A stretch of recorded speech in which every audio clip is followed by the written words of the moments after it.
Congress star campaigner Bhuvanagiri MP Komatireddy Venkatreddy పాదయాత్రపై కీలక నిర్ణయం తీసుకున్నారు.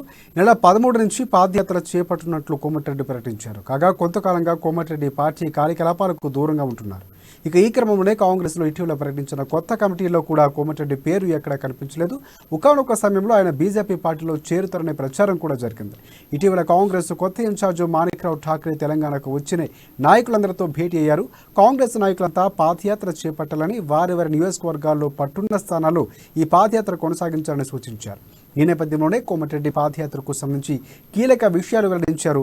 సమయం తక్కువ ఉన్నందున బస్సు లేదా బైక్ యాత్ర చేపట్టాలని నిర్ణయించుకున్నట్లు నల్గొండ, ఖమ్మం, మహబూబ్ నగర్ అలాగే రంగారెడ్డి జిల్లాలో పాదయాత్ర చేపట్టనున్నట్లు కోమటిరెడ్డి తెలిపారు. ఈ పాదయాత్రలో కాంగ్రెస్ పార్టీ అధికారంలోకి వస్తే ఏం చేస్తామనేది ప్రజలకు చెబుతామని కోమటిరెడ్డి స్పష్టం చేశారు. ఘనంగా ఖర్చు పెట్టేది లేదు, ఏం లేదు. పోయినసారి 2,25,000 పెడితేనే 1,75,000 కోట్లకు కూడా ఖర్చు పెట్టకుండా 45,000 కోట్లు మిగిలి ఖర్చు పెట్టకుండా ల్యాబ్స్ అయినాయి. ల్యాబ్స్ అంటే ఆయన దగ్గర లేవని తెలుసు ఇన్కమ్. పోయినసారి 1,75,000 కోట్లు ఖర్చు పెట్టింది, 2,25,000 ప్రవేశపెట్టింది. ఈసారి 2,90లో 2 లక్షలు ఖర్చు కాదు, 1,75,000 కూడా కాదు ఈసారి.